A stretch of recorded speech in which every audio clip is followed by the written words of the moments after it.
Grab your popcorn and snacks. Find a comfy spot, take a seat or lie down, and let me transport you to a place of fantasy, ghost stories, ancient legends, odd creatures, alien encounters, and other magical topics. You may even decide to join the conversation. From faraway lands to your own backyard, with a small dash of pixie dust. Turn out the lights and open your minds. The journey is about to begin.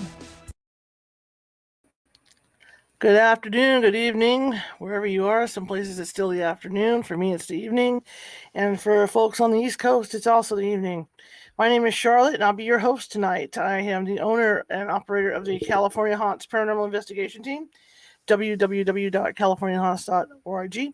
We're located up and down the state of California, Washington, Oregon, and parts of Hawaii. I want to welcome you all here. We got a special show tonight in that my real job was, I'm kind of semi-retired now, but my real job was a crime beat reporter for many years with the paper in Woodland, and I covered a lot of murder cases. And so as I was looking for guests, this one kind of hit home with me.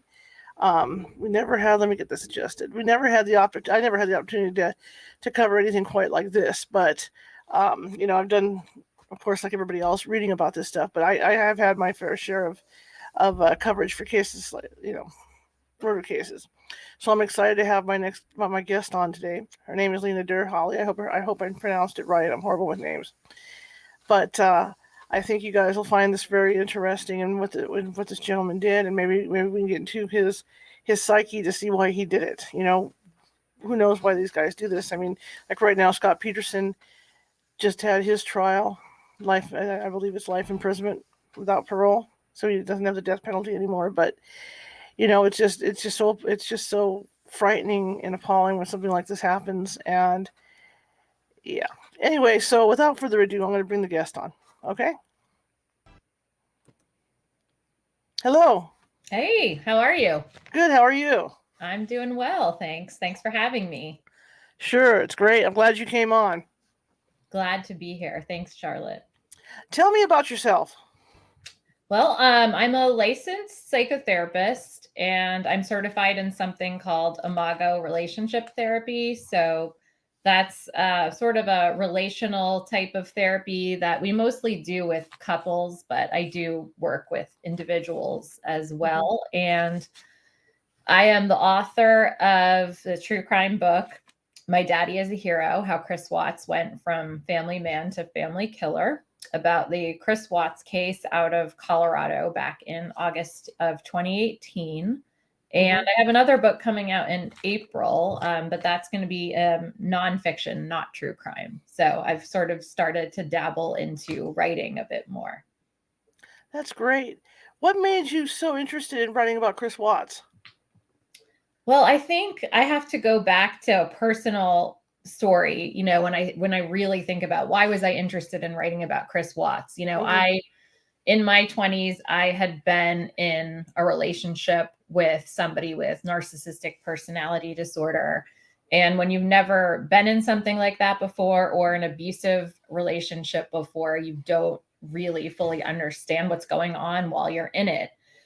So once I got out of it, I sort of made a vow to myself that, one, I would never let that happen to me again. And two, I wanted to work with people and help get them out of these bad relationships, or help them identify warning signs, things that I hadn't seen when I was in my relationship, but could only see once I was out of that relationship.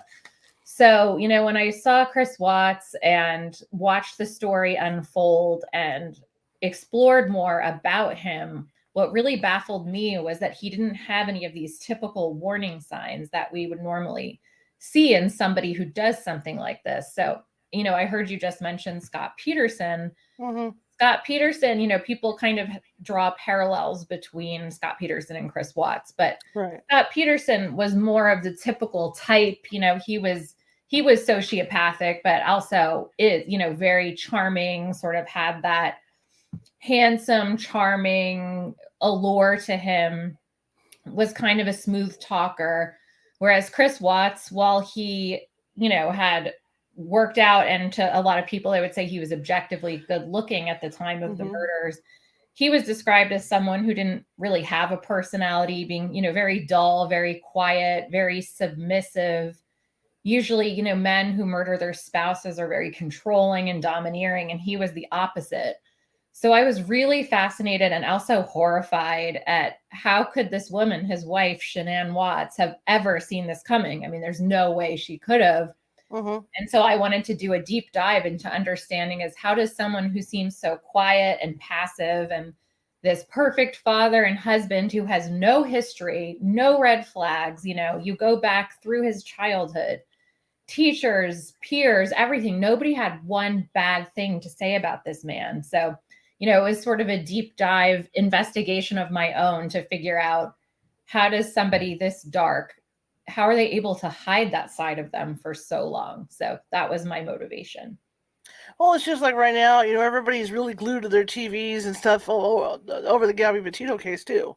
Yeah. And nobody knows whether he really did it or not. But still, I mean, when you look at the videos of this couple, they're getting along great. They're hiking, they're doing their thing, and then to have this happen, who knows? You know what I mean? And it's just something just snaps within them at some point.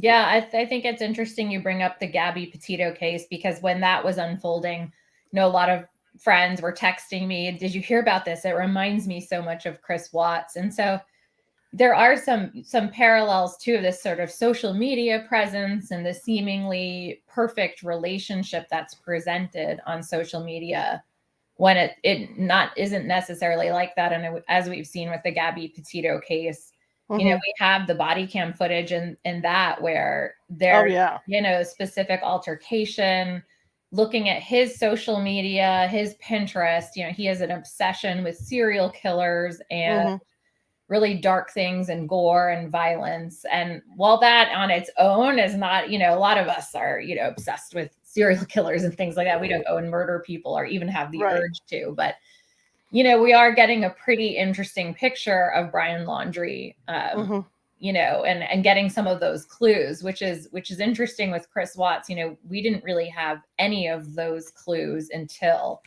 he murdered his family. Right. And the other thing too, that traveling that they did too, to be, you always can tell. I always had a saying that when you travel with your friends, you could always tell if you were going to get along with them or not, or you were going to be friends for life, because you're in such close contact with somebody. And with what they were doing, like 24 hours a day in that little van, it was either going to work, it was either going to go well, or somebody was going to lose their temper somewhere along the line. Yeah, it's the ultimate test, isn't it? Traveling with somebody or living with someone. But especially in those small, close quarters, that's definitely the tension was building from what I'm hearing. Yeah, so we'll see what happens with that, whether, he's even innocent until proven guilty at this point, but we'll see, So, tell me about Chris Watts. What was he, what do we know about him behind closed doors? We know the public persona, but what was he like behind closed doors? Well, childhood, if we go back to childhood, his mother and sister, would have described him as being a very quiet child. They always wanted to know what he was thinking and feeling, because I think from childhood, he didn't display a lot of emotion. And so when you look at interviews with his friends and people who knew him, they'll all say he was a nice guy, but nobody really knew who he was. There wasn't a lot of depth. There wasn't a lot of opportunity to know Chris Watts at a deeper level. So while he was nice, I think he was very flat, hard to get to know, didn't show emotion very much. Behind closed doors with his wife, I think the interesting thing about this case is that the public had access to a lot of her text messages with friends. And in the, up until the 6 weeks before she was killed, we're watching her text messages with her friends unfold from feeling very happy with her husband and their life together and very proud of him. I think she had a lot of pride in him because she thought he was a very hands-on father and a very doting husband.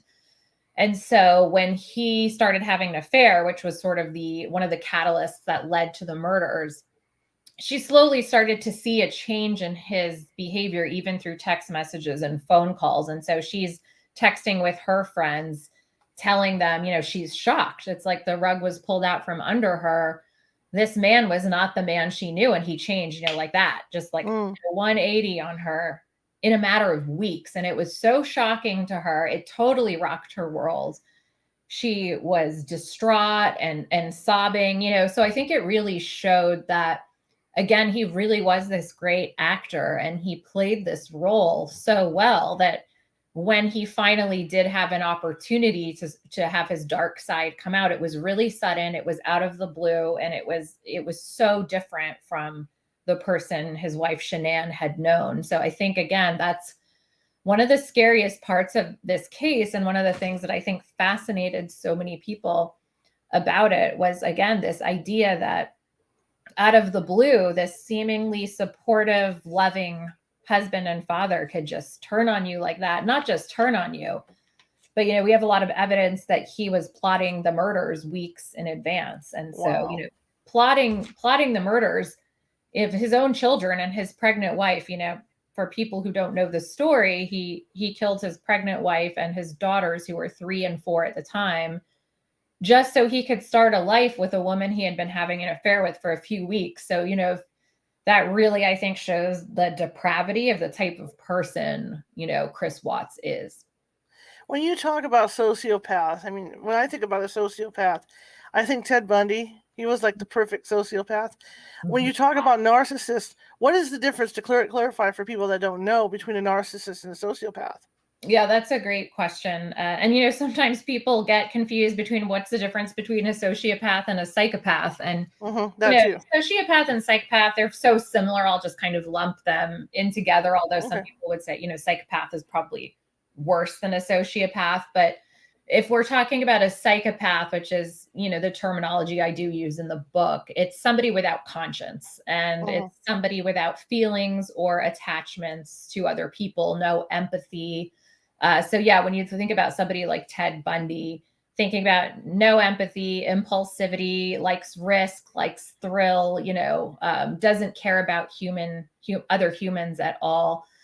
And but with someone like Ted Bundy, again, you may look into his history and see some of those warning signs. But what I learned in my research is that psychopaths do not have to be violent, and that there's many psychopaths among us that never go to jail, never go to prison, and never even commit crimes. But that definition of them would be that they just don't have attachments or feelings, and they know that they're different from a young age. And so what they do to fit in, to society with normal people with feelings, is that they craft this mask and they mimic other people. And that's how they learn to sort of fit into society, because they just don't know what it's like to have, real feelings towards other people. And one of the things that Chris Watts says in one of his interviews is he, I think, identifies in some way with not having normal emotion or attachment to others. And he's talking about an imaginary situation of being in a grocery store and losing your children. And so anybody who's a parent and who has children knows that if they're at the playground or at the grocery store, if they lose sight of their child for even 2 seconds, their heart just drops into their stomach.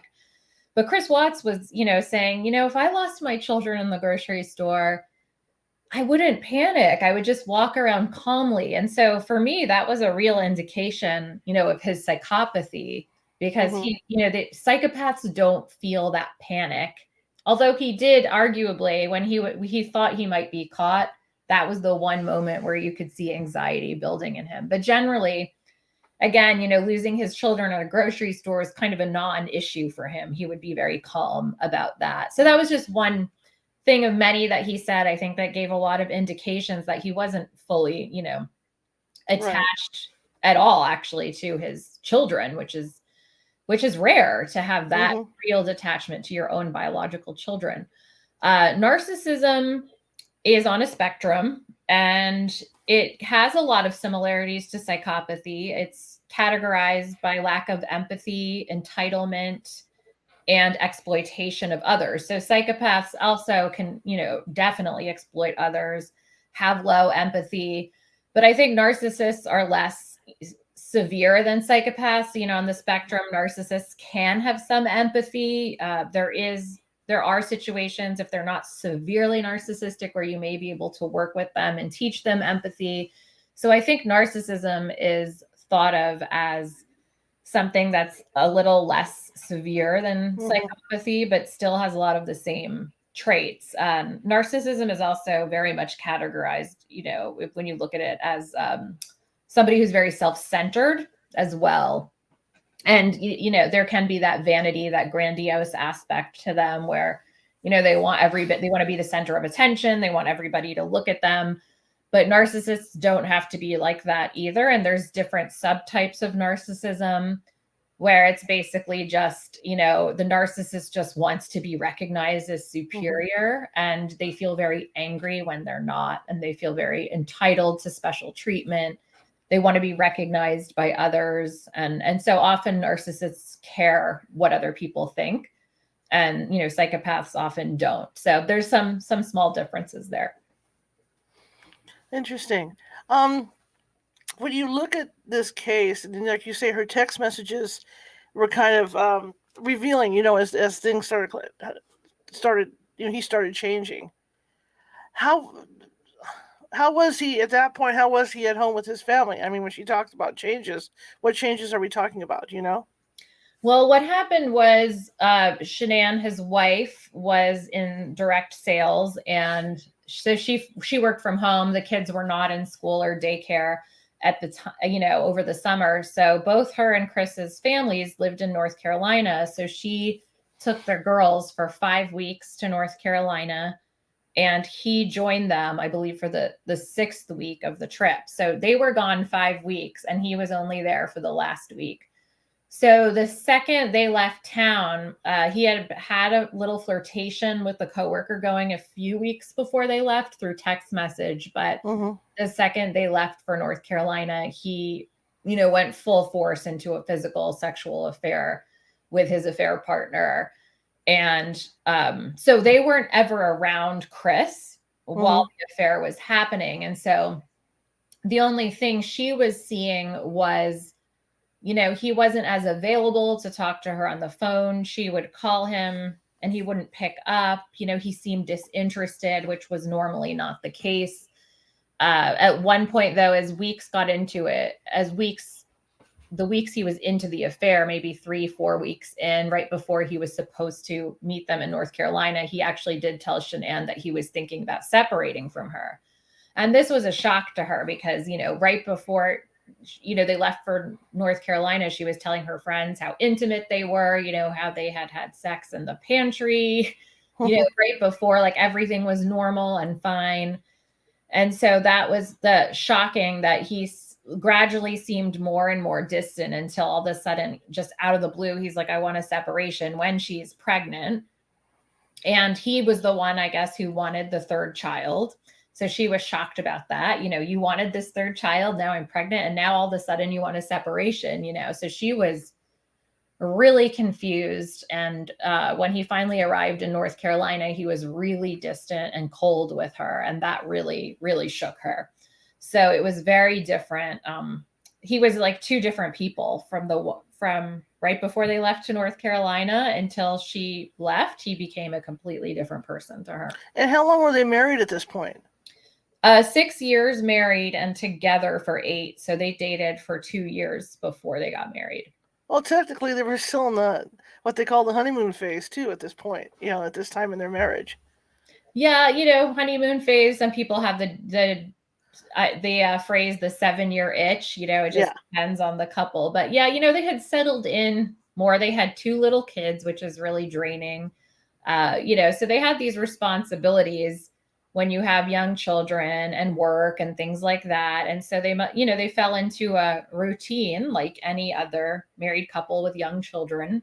And I think, part of the appeal for him when he met his affair partner is that she was single and they were doing all these exciting things. And he got a taste of, what it was like to be unattached again. And she was doing things with him that he really wanted to, going to the racetracks with him and surfing in the sand dunes in Colorado. And, all these things she was able to do because she was this single woman. So he got, a taste of this bachelor life again. And got a sense of what it would be like if he didn't have a family anymore. And his solution was, obviously depraved and shocking and not in the least bit normal. Like, normal people do not come to those decisions to kill their family. So again, that's what the case was so, I think, captivating. It is. It's craziness. People. Literally. Was she aware of the plans he was making at all? To kill them? Yeah. Oh, no. I mean, I talk about this a lot because the very last images or footage or proof that we have of Shanann Watts being alive is on her doorbell camera. So he killed his family, the early hours. Well, she got, Sunday night into Monday morning. So those early hours, she had gone away for the weekend on a business trip with her company.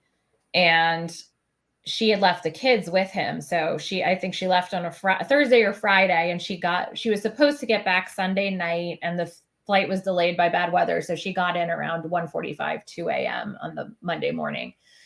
And, she left him for the weekend with the kids. And at that point, he was sort of starting to fake to her, that he may be interested in reconciling.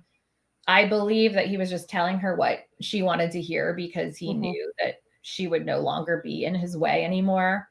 And so he was kind of, going along with her that they were going to go for this romantic weekend in Aspen once she was back. So she believed they were going to Aspen together to work on their marriage. She believed, I think, that he was coming around and that he would be open to working on the marriage. So when her best friend dropped her off at her house after the airport, and she walked into a home where her husband was basically waiting to kill her and was going to kill her children as well. And she had no clue. I mean, no clue. As she's just walking in thinking she's getting back with her family, and she's, looking forward to trying to save her marriage, and absolutely no idea that this was the fate that awaited her again, which is so incredibly terrifying, to think that you could have no idea of the person that you've been, living with and married to for 6+ years. It's crazy. What about the girlfriend? Did she know he was plotting this?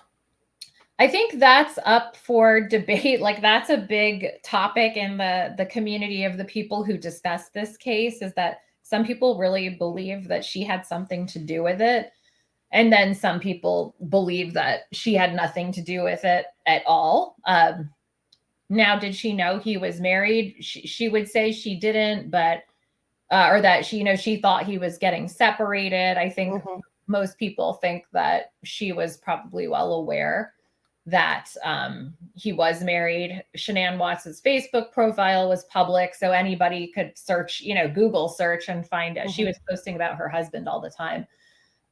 But, I don't think we'll ever really know definitively how much the affair partner knew or didn't know.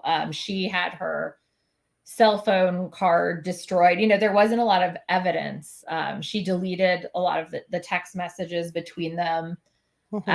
So, a lot of people would say that's suspicious. Her excuse was she just, didn't want people having access to whatever, maybe her raunchy or sexual texts or something that might embarrass her. But, I don't think we'll ever fully know the extent. But my hunch is that she didn't know that he was a murderer. I don't think that she knew that. So that's my personal opinion, though. When you say that he started planning this, how did he do that? How did he go about planning it? Did you do research on the internet, or how did you do that? So he spoke to a woman named Sherilyn Cadle. So when he was in prison, this woman named Sherilyn Cadle, she wanted to write a book.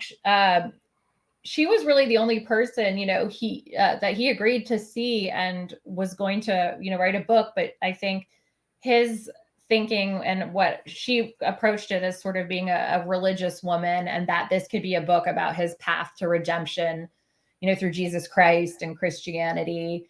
And so he spoke with her and wrote letters back and forth with her. And so she has hard copies of letters that he wrote where he is elaborating on previous confessions that he has given before. And one of the things that he admits in these letters is that he tried to get Shanann to miscarry when he went to North Carolina by giving her OxyContin, or I guess he had researched that on Google, you know. So I think the first plot for him was trying to get her to miscarry the baby because he thought it would be easier to leave her. So I think, you know, initially maybe his plan was, well, I can divorce her, leave her if the baby's not around. But that didn't end up working. So I think what I recall is that he said in his letters that that was the point where he knew basically he had to kill them, was when the miscarriage attempt didn't work. And so we're not really sure exactly the process of how he went to, you know, how he was going to kill them in his mind, but there is strong evidence of premeditation because he put their bodies at the oil tank site where he worked. So he worked out in the oil fields, and one of the oil fields that he worked at where he disposed of the bodies, which was a location called Survey 319 in Colorado. This was a remote site, and he contacted one of his coworkers the day before the murders and told the coworker not to come to the site the next day, that he would go there alone. So, you know, the day before, he's putting out all the feelers and making sure that he's going to be at this remote site alone, which I just think it's too much of a coincidence, you know, that he admitted to premeditation, and he's telling coworkers, hey, don't worry, I'll just go alone. You don't worry about it. You don't have to meet me there. So, you know, he killed them in the early morning hours, and then he says that he first attempted to kill the daughters in their beds by smothering them with the pillows, but I guess that those attempts failed.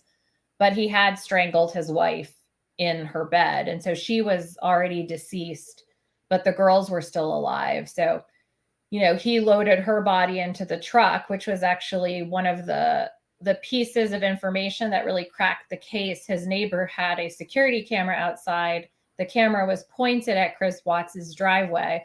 Although you couldn't see him, you know, carrying or dragging a body out, you see him going back and forth and loading the truck. So you see Shanann Watts come in through the doorbell camera. You never see her leave, but you see Chris Watts leave with the truck. And then some sleuths found out, if you zoom in on that security camera footage, there's parts where you can see shadows, where you can see the little girls run out to him, and he picks them up and puts them in the truck. So you know that the girls are still alive at this point. And then he makes this 45-minute drive with these poor toddler babies with their feet hanging over their dead mother's body, who he's put on the bed of the truck, and, you know, puts the little girls sitting right over their dead mother. They're traumatized. They have no idea what's going on. They're scared. And then, you know, without getting into too much detail, you know, he does, you know, essentially smother the girls with their blankets at the oil field. But the sickest part of this case that I also think really just blew people's minds at how awful this was is that he put the little girls' bodies in this 2 separate oil tanks after he killed them. And then he buried, you know, Shanann in a shallow grave. And he confesses again to this woman, Sherilyn Cadle, through his letters, that after he's done this, he says he's felt absolutely no remorse.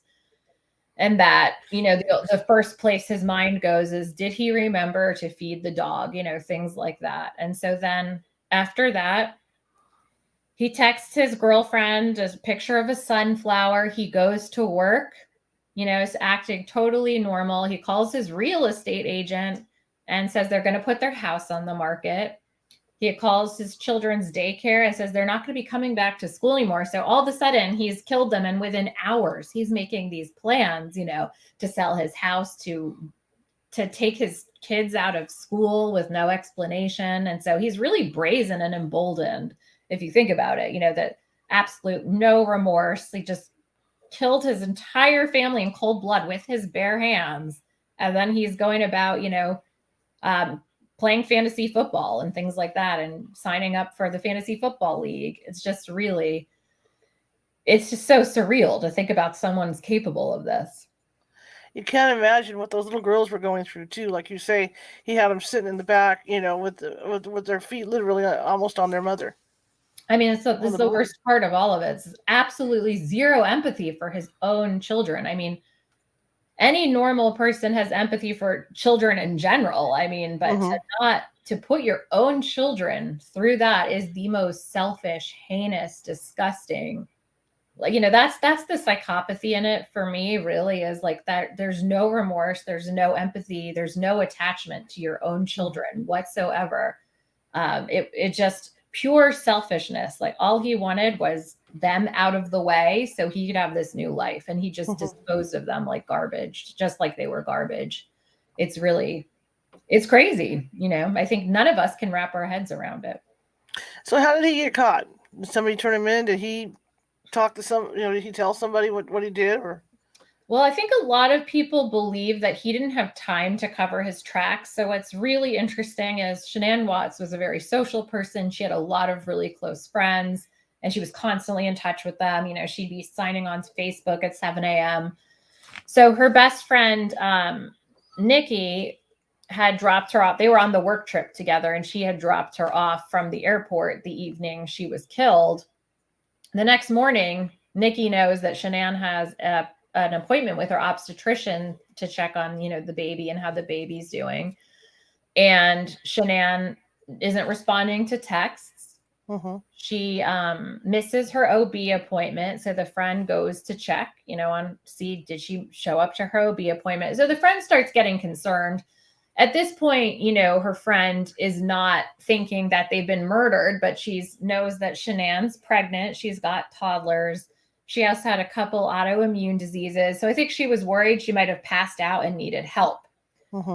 And so right away, Nikki, the best friend, calls law enforcement and wants them to do a wellness check. And this is literally, within hours of Shanann being murdered. And so Chris was at work at the time. And so, he had just left his truck, loaded his truck and left. And he was at work when he gets a call from Nikki and Shanann's friends who are worried about her.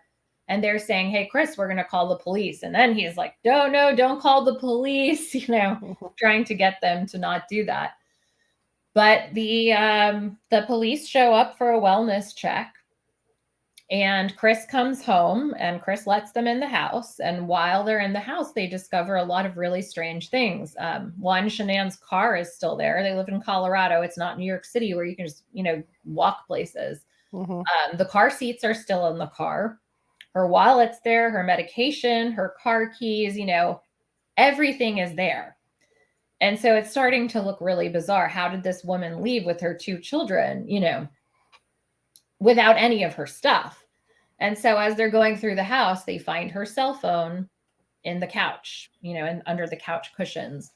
And so I think it started to look progressively stranger. And so then, the detectives got involved, and then the media got involved. And, once the media gets involved, then it can spiral into a circus. And Chris agreed to do an interview with the media. So all these people are watching him on, the front porch of his house, this beautiful missing pregnant woman and the daughters pleading for them to come home.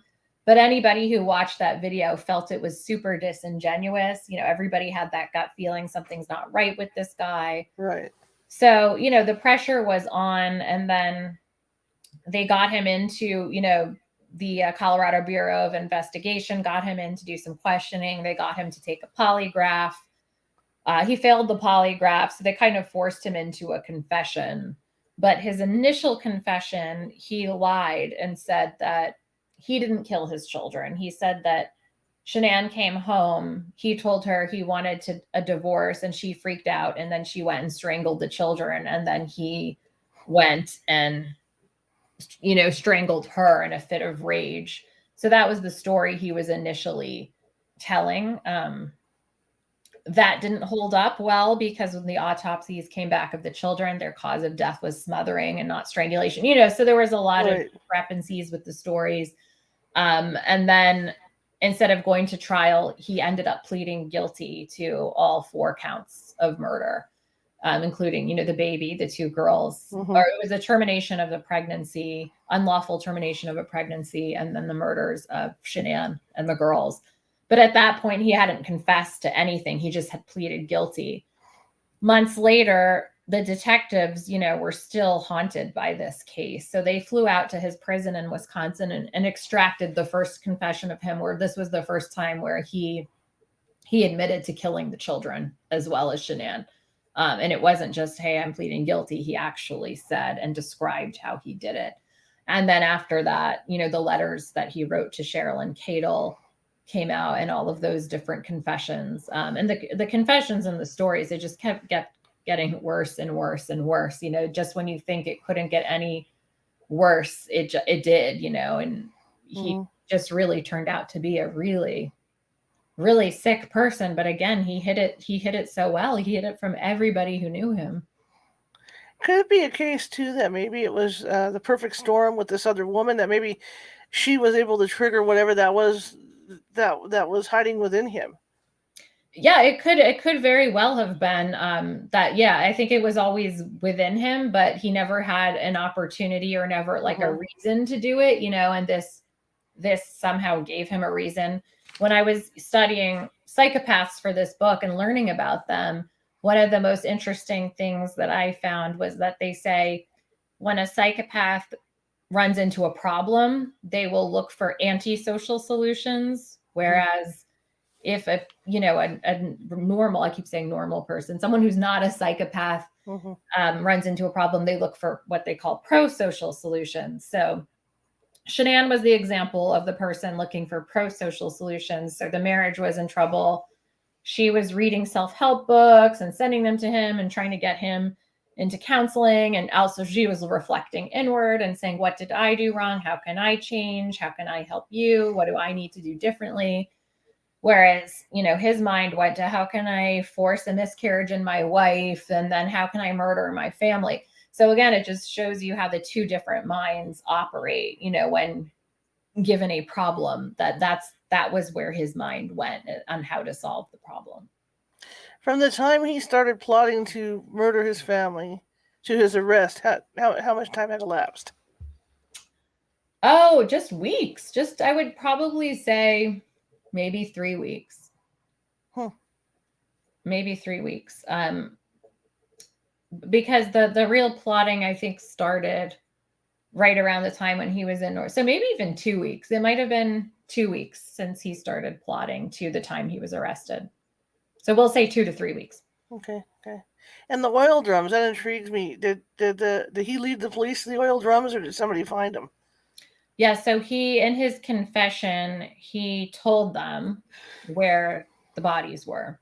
So they had actually had a drone out there, and they had seen kind of a sheet, and one of the sheets had been removed from the bed when they were in the house. And so they sort of knew, the general area, but he told them that the girls were in these 2 different oil tanks. And so they had to send out a whole crew. It was a very difficult process to get them out for many reasons, just hazardous material, and, they're in hazmat suits and all these things. But another really, tragic part of this case is there's so many people, who've been traumatized by this case, and all the first responders, had a lot of trauma from, can you imagine having to pull these baby girls out of these oil tanks, and the descriptions are very gruesome about, so I wouldn't even go into that on this show, but just the state that their bodies were in, and that human beings had to go and see that. And, it's just so, and they're in their little pajamas, it's just a really horrific situation. And one of the detectives on the case, actually, he retired because of PTSD from this case. He was so traumatized by this case and what happened that he ended up retiring. So again, it just goes to show how grotesque and awful, and the ripple effects this had on the entire community of people who had to deal with, the actions of Chris Watts. How big were these tanks? Were they hard to open?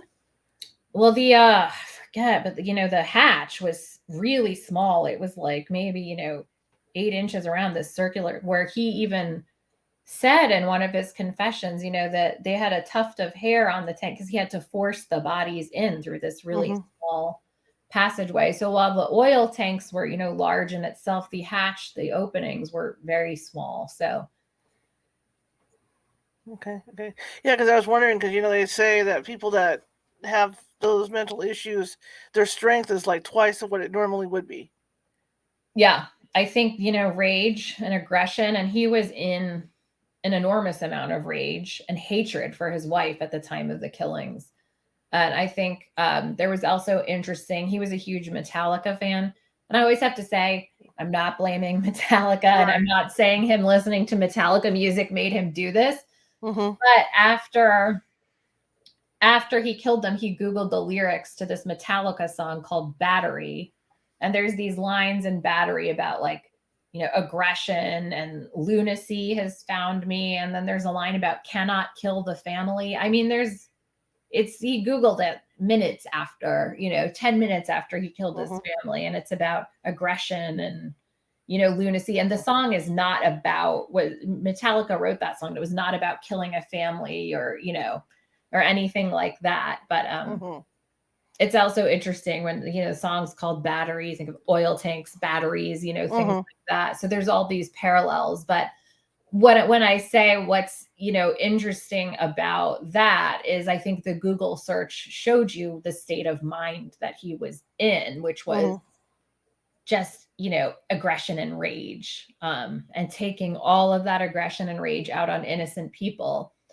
Because he had no self-reflection or self-awareness about himself, so he was essentially blaming Shanann and his kids for all his problems and blaming them for him selfishly not being able to get what he wanted, almost like a toddler, if you think about it, So it was a lot of misdirected hatred and rage. The title of your book is My Daddy is a Hero. Why pick that title? Yeah, so the title of the book was probably the hardest thing about the book. I mean, there were so many titles that we kind of bounced around, but Bella, his daughter, maybe weeks or months before he killed the family, Shanann had captured a video of Bella singing this song called My Daddy is a Hero. And, she posted it on Facebook. And the idea of my book was this, that somebody can be exactly the opposite. There's the irony to it is that this man who his daughter thought was a hero, who everybody thought was this hero, ended up being one of the worst psychopaths I think we know in our modern history. We'll look back at this case as, probably the most famous case of a family annihilator that we will have seen in our lifetimes for sure. What happened to his girlfriend? Nobody knows. I believe, that she changed her name for sure. But she went into hiding. She's, became one of the most hated women in America during that time. People really hated her because we had that public dump of the documents from the law enforcement. Some of her Google searches were in there, so they were able to recover some of her Google searches. And she had searched, while Shanann was still missing, like Amber Fry, who is, Scott Peterson's mistress. How much did Amber Fry make on a book deal? So people thought that was really shady and unsavory and showed a real lack of character. And I think that also, in some people's minds contributed to maybe her having some guilt in some of this. But in any event, no matter, regardless of what she knew or didn't know, people really, really hated her. And so I think she changed her names, went somewhere, started over, but nobody's been able to figure out where she is. So that's been really interesting too. Nobody knows. That's another question I was thinking, whether she knew he was married or not. A question that I'm curious about is what makes a woman go after the husband of somebody else? There's probably many, many different reasons. It's definitely not something I would ever recommend to anybody. I don't know why she did. I mean, I don't know enough about her. And that's, Right. I kind of tried to stay away from the psychology of her because I had so little to go on. You could look at some things like she came from a divorced home and a divorced background, so I don't know if there were things in her childhood, perhaps, but again, that would be like total speculation on my part. Sure. But I imagine there might be some kind of, insecurities, some kind of trauma, something, that would make her do that. Unless she really thought he was separating. If she really thought he was separating, maybe that's a different story. But if she actively, from what I understand, it seems like she actively pursued a married man, at least in the beginning. So, going back a little bit, he must have had, like you say, his personality changed completely.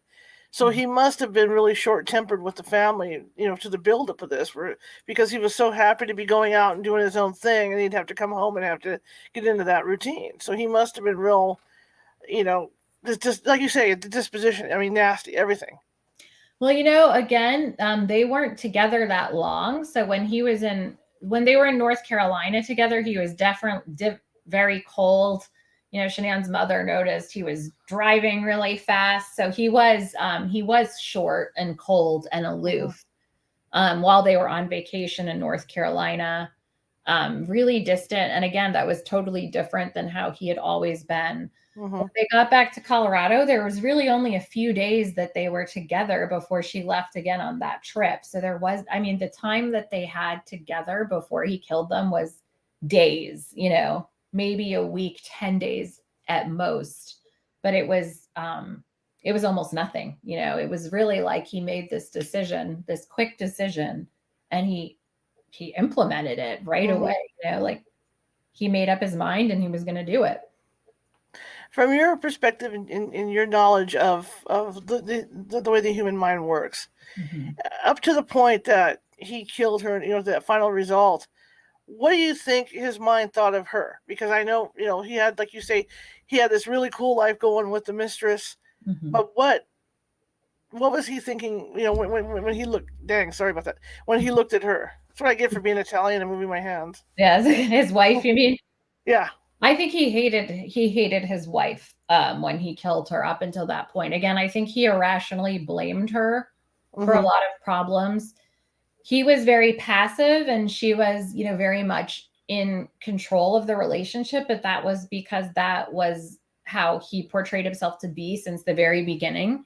Yeah. And so, he came into her life when she was actually recently divorced. So she was married before him.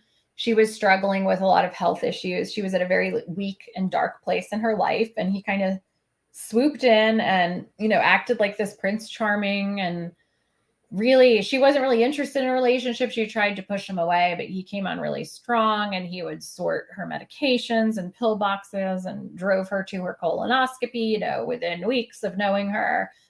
And so she really fell for him because she was like, oh, this is a man who lets me be myself. And he's just kind of lets me take the lead. And so they fell into this dynamic where she was the one who made the decisions. She had to take charge personality. And he portrayed himself as this totally laid back guy who didn't care, like he would defer to her. And that's how he made it seem that he liked it that way even. But I think secretly he began to feel very resentful. I think he was resentful again of just being caught in, the monotony of having children and not feeling like he was able to have freedom or do what he wanted, even though he's a grown man. Obviously, if he wanted to have decision-making, options in his life, he very much could have gone to his wife and said, hey, I'm unhappy about this. I want, but he didn't do any of that. So he just kind of just repressed all of this stuff and, took it out on his wife. And I think it just built up and built up and built up. And then he met this other woman. And then he thought he fell in love with this other woman.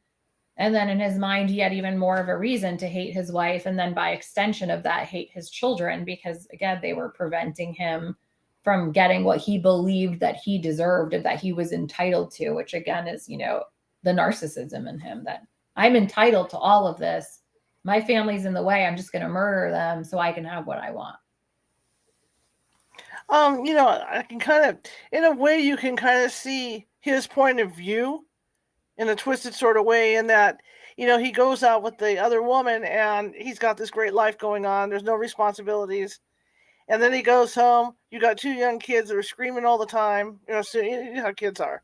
Mm-hmm. Not screaming, but the problems that go with that. Yeah. And he's just like, wow, and then it keeps and then with his personality being what it is, it just keeps piling up and piling up and piling up till you get to that final, Mm-hmm. I'm going to plan this and maybe I won't do anything about it, and then finally, boom.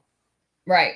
Yeah. And I mean, I think, again, the vast majority of people would get a divorce, and that would be it. I would never, ever think of murdering their children, but again, that's just why this case has not just gripped America, but gripped the world. This case had an international cult following, I think I talked to someone once who said that he was in Africa and the Watts case was like on the TV at the time in Africa, that was how much this case gripped people because it is so rare. Again, just everything about it, from the oil tanks to this picture perfect family on social media, that, these beautiful pictures in the sunset of a really gorgeous family. All of this, I think was really just shocking. It's just not something we see. It's really rare for a parent, not super rare, but it does happen, unfortunately. But obviously it's not the norm by any stretch.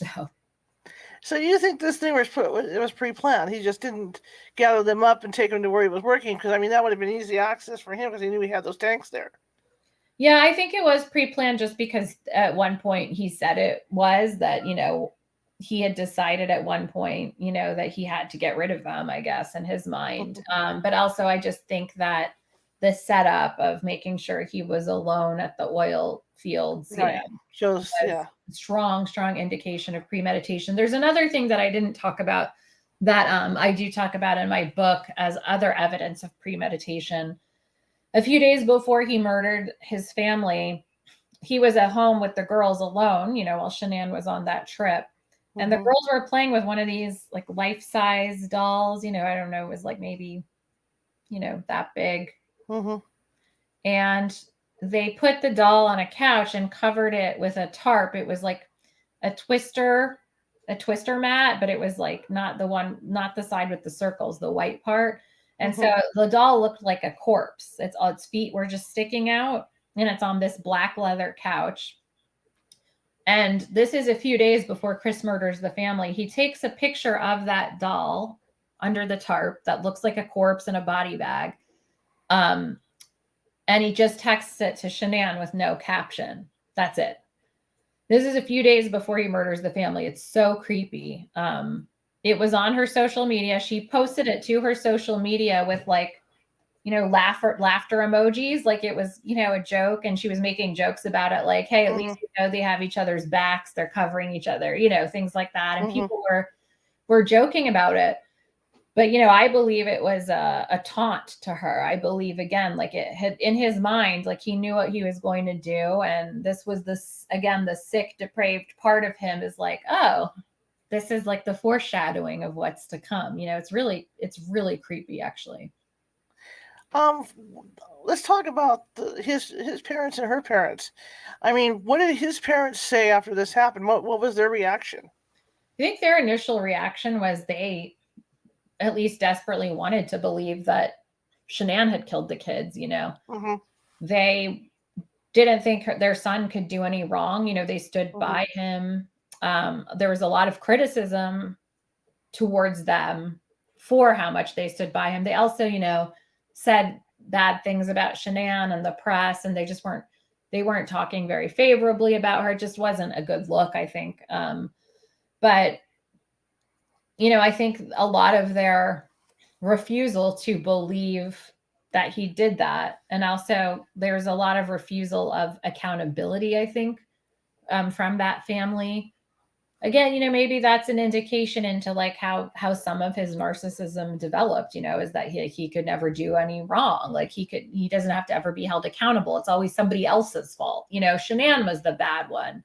And things aren't black and white in this world, but I think the family viewed Shanann as this evil person who came and took their son away. And again, there is no autonomy to Chris ever. It was like, oh, this evil woman came and took him, but there's never any discussion about Chris as an independent man who doesn't have to be swayed by another person, So I think there's a lot of agency that's taken away from him that people tend to do, that by making it into this black and white thing that this woman came and took him from his family and, whatever. Shanann's family, obviously completely traumatized and devastated. And, what these people have been through in these 3 years, also because there's, a lot of trolls or people who harass them and sent them death threats and all kinds of things, that all these things they've subjected to. It's just awful. Their family was murdered in cold blood by the person they trusted who would take care of them and protect them. And, they're still dealing with harassment. It just doesn't make any sense. So is his trial done or is he still in trial? No, he never went to trial because that's right, because he pleaded guilty. So that was why, the documents were so public because it never went to trial. It was all like, okay, he pled guilty, he went to jail, and then here's all the evidence and the body cameras. And I had a brain fart. I'm sorry. That's okay. We've been talking with Lena about the Chris Watts murder. Chris Watts in 2018 murdered his pregnant wife and 2 daughters. And we've been having a nice, if you can say it's a nice conversation, but a very informative conversation about that. She has a book out about it called My Daddy's a Hero. And it's been an interesting talk with her. My question to you is there any way, like if you're married to somebody, are there any signs you could look for that somebody may have a psychopathic personality like that or no? There are, but you also could attribute it to something else. Like I say, the fact that Chris Watts, that everybody said they didn't really know him. Even his wife was like, oh, I can never get a reaction out of him. Like he's just sort of this flat person, not showing emotion. But that could also be the sign of something else. It doesn't have to be a psychopath. But in hindsight, when you look at this case and you put all these pieces together, that would be one piece, is that he never showed emotion, that people really didn't know him. He seemed to be mimicking Shanann a lot. Like he didn't seem to have his own identity or personality. He was just sort of like mimicking other people. So that would be one thing. Generally, I think from this case that people should pay attention to is the last 6 weeks where he flipped. I think that's the biggest indication, is that somebody with normal attachments and care and empathy for the people in their life doesn't make a 180 like that, especially when their wife is pregnant, and there's no explanation. They just want to leave you. That's a big red flag that something else is going on, and that if somebody wants to leave, I say let them leave. I don't blame Shanann. She was pregnant. I don't blame her at all for wanting to make her marriage work. I would have done the same thing. So there's no fault on her part whatsoever for trying to do everything she could to make the marriage work with Chris. But, the more I study about this type of behavior, the more I realize, if that ever happened to me, now knowing what I know, if somebody just wanted to leave like that and it was just a sudden change, I would be very suspicious, not that they're going to murder me necessarily, but that there's something else going on that's not right. And that if they could walk away from something like that without trying, something is not right. Something is going on. So sort of looking at, those type of patterns that, but no, generally, unfortunately, in this case, again, I don't think there was any way anybody could have seen this coming. Absolutely no way. It's incredible. It's incredible. So what's next for you? You said you were writing another book? Yeah, it's already written. It's coming out in April 2022. It's kind of interesting in the fact that we've been talking about social media. It's about narcissism on social media. So it's called The Facebook Narcissist, and how to identify and protect your loved ones from social media narcissism. So it's going to look at all the aspects a little bit of what you and I talked about tonight. Sure. One of the chapters is about false narratives on social media. So that people who actually portray these really perfect, idyllic lives and what's really behind that, and the need to always share or portray idyllic lives. I also talk about influencers and celebrity culture and what this is doing to society. So it's kind of a cultural commentary critique of what social media is doing to us, and is it making our culture more narcissistic and the dark side of it. So we'll have to have you on to discuss that book. Yeah, happy to come on. That would be cool. That would be really cool. How can people find you? Oh, let's see. LinkedIn, you can find me. That's probably I actually try to keep a pretty low profile on social media, but I do have an author page on Facebook that my friend runs it for me. Very thankful to her. I'm not very active on it, but she does pass on messages to me through that whenever she's on. And then I have an Instagram, which is Therapy with Lena. Again, pretty low key, but that's where I am. Well, thank you so much. And I would love to have you on again in April to talk about your other book, because thank you. It would be fun to delve into that too. Yeah, thanks. I would love that. And thanks for having me on for this conversation. It's important, I think, to it is very important to get the word out. I do get, messages from people in different parts of the world, saying that the book helped them leave a bad relationship. So I think that, as we talk about this, that I think it's important not to scare people, but just to, that people deserve better if they are being mistreated. So absolutely. Absolutely. All right. Well, thank you and have a good rest of your evening. It's late for you, 9:30 where you're at. So yeah, I'm about to go to bed. Yeah, we're at dinner time right now. So there you go. All right. Well, thank you, Lena. I appreciate it. Thanks, Charlotte. Good night. Have a good one. Bye. All right, guys. That was a really good show and a really good speaker, because that's something, like she says, that needs to come out, that we have to hear about, because you don't know what's going on in somebody's head, and it doesn't take much to snap somebody in those kind of situations. Tomorrow's show is going to be a bit of a change, and we're going to be talking with Nicholas Pearson about crystal healing, and he's going to tell us ways that we can use crystals to our advantage, whether it's to chase off unwanted unwanted spirit, unwanted ghosts and stuff like that, or whether to use it for healing, for health healing things. So that would be a good show tomorrow. That's going to be back on our regular time at 6:30. If you like the show, share it with 5 people. If you hated the show, share it with your enemies. Who cares, right? Just share it with your enemies. We also are nonprofit. California Haunts is nonprofit. We're not one of the more wealthier teams. And all this comes out of my pocket to keep this show going, which is internet, phone, whatever else, to keep this thing going, my computer systems, mics. And I'd really appreciate if you could find it in your heart to drop $5, $10 or something off to us, to help us out a little bit. That's at paypal.me at California Haunts. Also, our YouTube channel has issues. It's not issues. We have 86 subscribers right now. And we need a certain number of subscribers in order to have a dedicated URL to our YouTube channel. Because if you try to search these videos, if you try to find it, you try to Google, you do whatever, you're not going to find us, because you don't get a dedicated URL on YouTube until you have over 100 subscribers. And that's what we're trying to get to right now, because I want to get that dedicated URL. In the meantime, you can visit the radio show website at www.californiahauntsradio.com, and that will take you to the YouTube site, and you can subscribe from there to help us out with that. Anyway, I thank you all for coming. And I'm going to share her contact information and where to get her books with you guys, or where to get her book, rather. And here's that information right now. That's www.lenadurholly.com. The book is My Daddy is a Hero, and that can be gotten at Amazon.